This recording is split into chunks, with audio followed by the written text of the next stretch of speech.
It's 2016 at Stripe's bustling San Francisco HQ.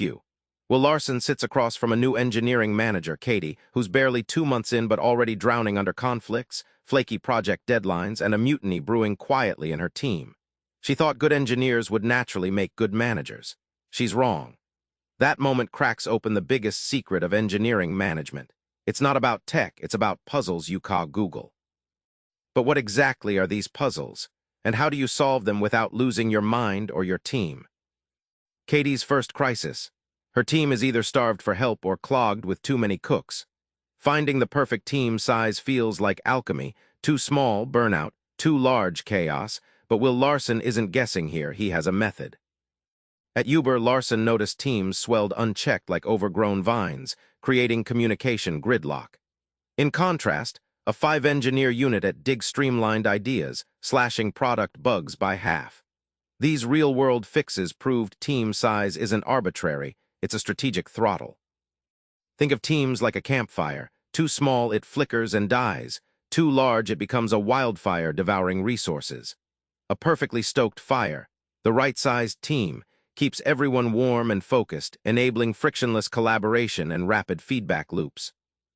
When you pin down ideal team size, usually 5-8 engineers, the shift is seismic. Productivity surges, morale spikes, and managers spend less time firefighting and more time unlocking innovation. The punchline? It's a system, not luck, that scales effective teams. Katie's next battle is the monster nobody likes to name: technical debt. Legacy code is a ticking time bomb, paralyzing her team's velocity. But Larson doesn't just offer band-aids, he maps a way out. At Digg, Larson helped manage an aging code base that crippled new features.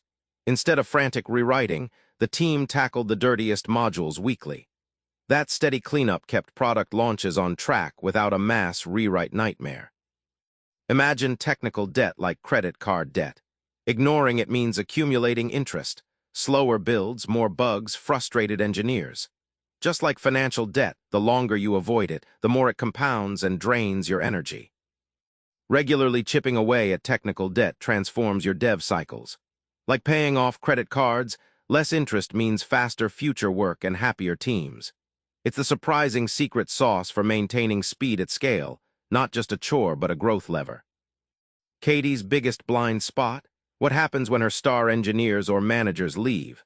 Morale tumbles, deadlines slip. Larson's approach to succession isn't guesswork, it's systematized foresight. At Stripe, when a senior engineering manager suddenly quit, Larson's backup plan kicked in seamlessly. A prepared deputy stepped up, and the team barely skipped a beat. That moment turned chaos into a quiet shift in leadership. Think of succession like gardening. You don't wait for one plant to wither, you nurture seedlings alongside the old growth. Developing potential leaders early creates healthy ecosystems where roles fill organically, not in panic. The payoff? Succession planning doesn't just replace people, it sustains momentum and morale. Teams avoid the common spiral of instability and instead evolve, thriving through leadership changes. It's the elegant puzzle solved by foresight, not crisis. Back in Stripe's office, Katie's team is breathing again. By sizing her team carefully, tackling technical debt bit by bit, and planting leadership seeds long before crises, she's transformed that nightmare into a smooth-running, motivated group. The elegant puzzle of engineering management isn't magic. It's deliberate systems marrying human insight and structure. Try this. Tomorrow, list your biggest team challenge and pick one system from here to test. You'll be surprised how much changes. Subscribe for more book summaries like this one.